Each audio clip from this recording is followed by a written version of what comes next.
the Kansas-Nebraska Act, and Bleeding Kansas. The Kansas-Nebraska Act was a law that allowed people in the territories of Kansas and Nebraska to decide for themselves whether or not to allow slavery within their borders.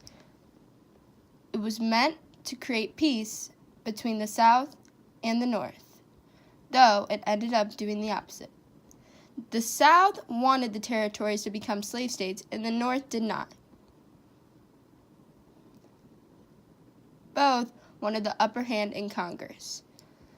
So, abolitionists and pro-slavery people started to rush into the territories as new residents to vote on the issue.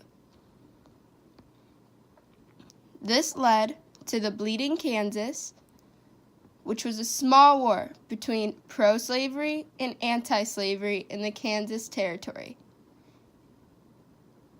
It prologued the Civil War. Act, where Abraham Lincoln, John Brown, and Stephen Douglas. Abraham Lincoln had a huge impact on people's lives and their beliefs.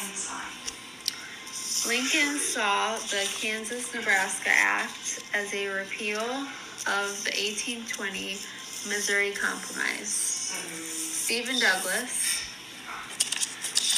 was a U.S. politician and the leader of the Democratic Party that convinced Congress to pass the Kansas-Nebraska Act and used the principle of popular sovereignty, which gave the people the power to decide.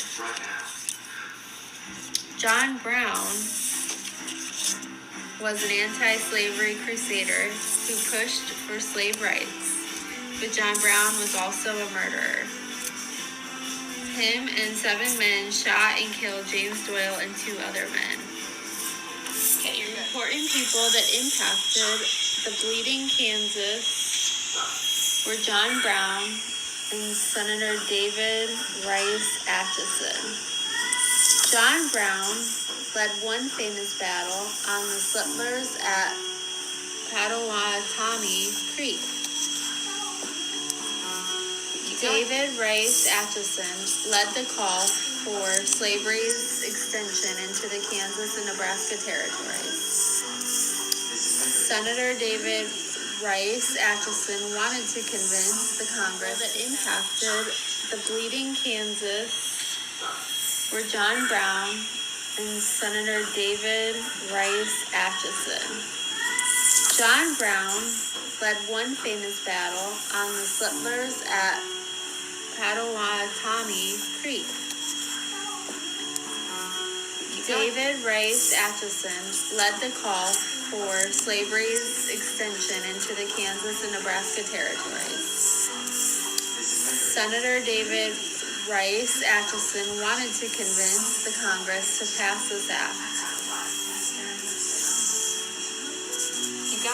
He influenced Southerners to accept that Kansas and Nebraska would be opened up to popular sovereignty. The Kansas and Nebraska Act were that it repealed the Missouri Compromise of 1820, which prohibited slavery north of latitude 3630, and brought the U.S. closer to the Civil War.